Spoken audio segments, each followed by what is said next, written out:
everyone. So I wanted to jump on camera real quick and film a tutorial breakdown a little bit of headstand, because I've seen a few people on my feed who are now like getting into headstand. A few people who have messaged me about headstand, and so I just wanted to kind of put this out there and give some hopefully helpful tips and some prep work to do as you work towards your headstand. So in the yoga world, there's kind of a bit of controversy about headstand, depending on who you talk to. Reason being that there have been quite a few injuries because of headstand, as you can imagine, putting weight into your neck and your head. And technically, the neck and head were not designed to bear weight, quite simply. The base of your spine, the vertebrae are quite a lot bigger, and as you get up towards the neck, they get quite a lot smaller, which signifies that it really wasn't designed for heavy weight bearing, especially all of the weight of your body going down.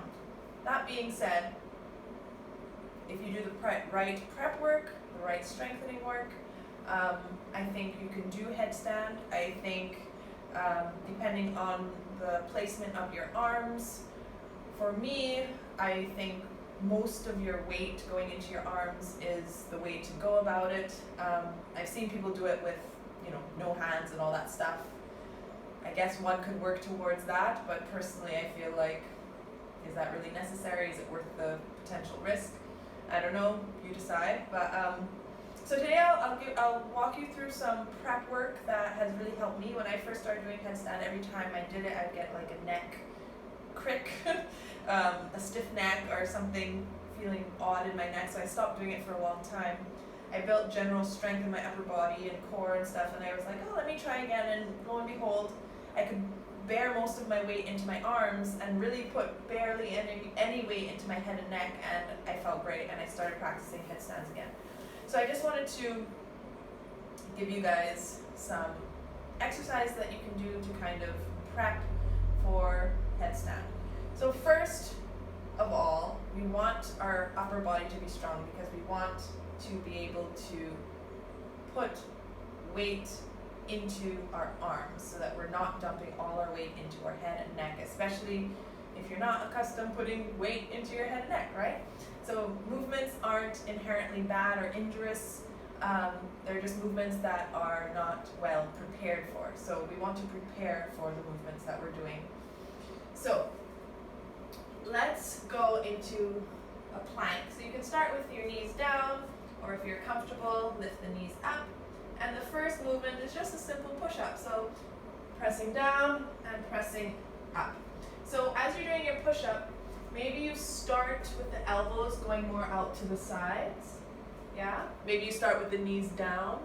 Maybe you start even with the hands at an elevated surface. So on your couch, you're doing your plank on your couch or a countertop, doing push-ups there, getting to like 10 push-ups, and then coming to a lower surface, getting to a point where you can do 10 push-ups. Maybe on the stairs is a nice place to get a kind of going from higher to lower, and eventually getting to a place where you can do push-ups flat with the knees lifted, and you want to be able to do them in a full range of motion, so the chest is going all the way down and coming all the way up.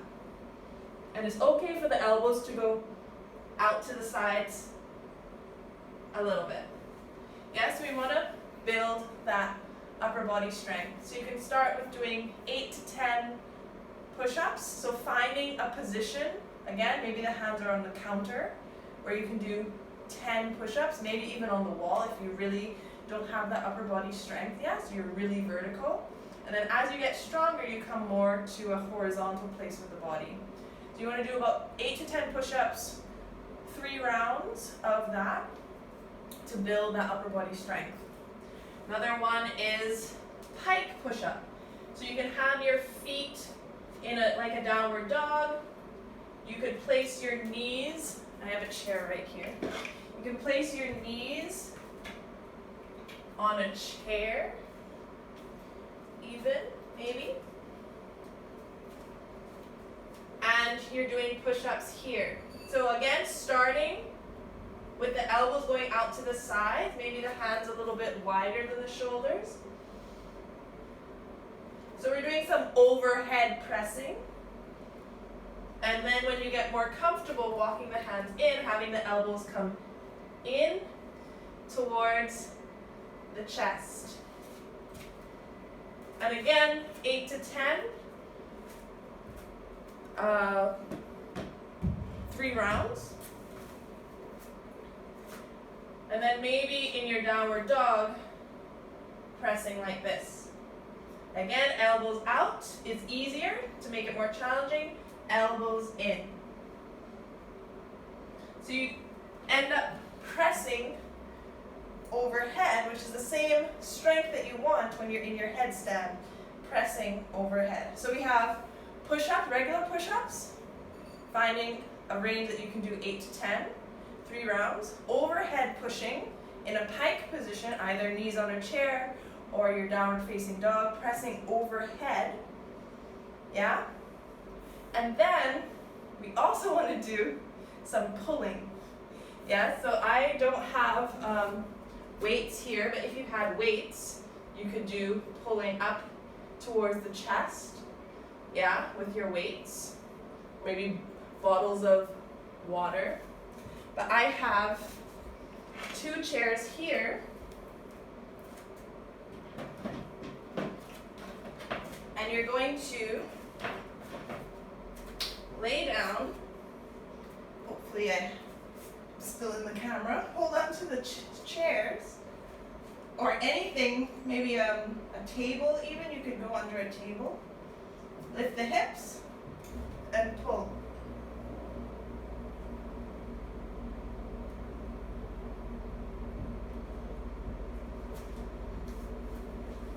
Again, 8 to 10, about 3 rounds. So that's horizontal pulling. And then you want to do overhead pulling. So the reason we're doing pulling, even though we're doing our headstand, meaning pushing, is because you can only get stronger in one motion as you get stronger in the reverse motion too. It's a kind of interesting balance. So you can get stronger in the pushing by just doing pushing, of course.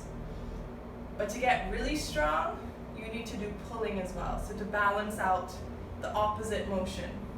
So to do overhead pulling or vertical pulling, same thing. We lift the hips, pull up, let the hips swing back, let the hips swing forward, and then lower down.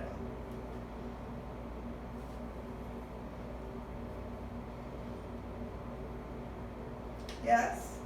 So we have pushing, horizontal, pushing, overhead. And you have pulling, horizontal, pulling, vertical or overhead.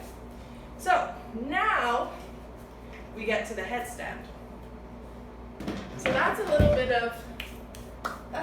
of general upper body strength work that I think is really important for our headstand. So now we get into the headstand bit. So I'm going to teach you not the tripod headstand. I'll teach you the other one, just because it's a little bit easier and more accessible for more people. So you want to interlock your fingers and bring your hands down to your mat. So you can check in with the hands, see that the elbows are about shoulder distance apart. So you can do this where the fingertips line up with the ends of the elbows. If they're a little bit wider, that's okay, but generally you want them to be about shoulder distance. And then you're going to bring really the crown of your head. Sometimes people often bring kind of the forward part of their head to the mat. We want to make sure that the crown of the head back here is what comes into the mat. So the back of your head is pressing into your hands. Press down through the elbows and lift the hips up. So even here, I'm pressing down through the elbows, I can lift my head up off the mat. So there's hardly any weight in my head. From here you can lift 1, foot in, balance and breathe. Lift the other foot in. Maybe you pull slowly and lift both feet in. Start there. Yeah? So from there you can bring one foot in, bring the other foot in, maybe lift both feet in. And once you feel comfortable with that, lift one foot in, and then you can play around with legs up. Having one leg up is easier than having two.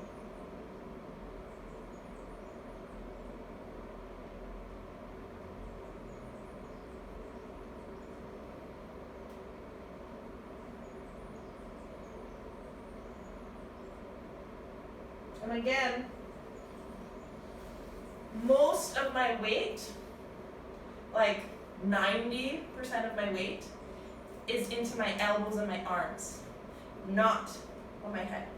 So if you're starting out, you start out with the one knee in, breathe, other knee in, breathe, maybe coming up to the tiptoes, seeing if you can lift that other foot off the mat a little bit, but really focusing on the elbows pressing down and the shoulders working so you're not dumping your weight into your head and neck.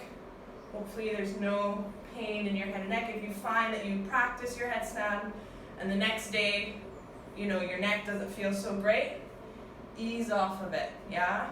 Work more on your upper body strength. Take a little break, come back to it, try again when you're a little bit stronger. There's no rush to getting your headstand. It's more important that, you don't twist your neck while you're upside down, I think.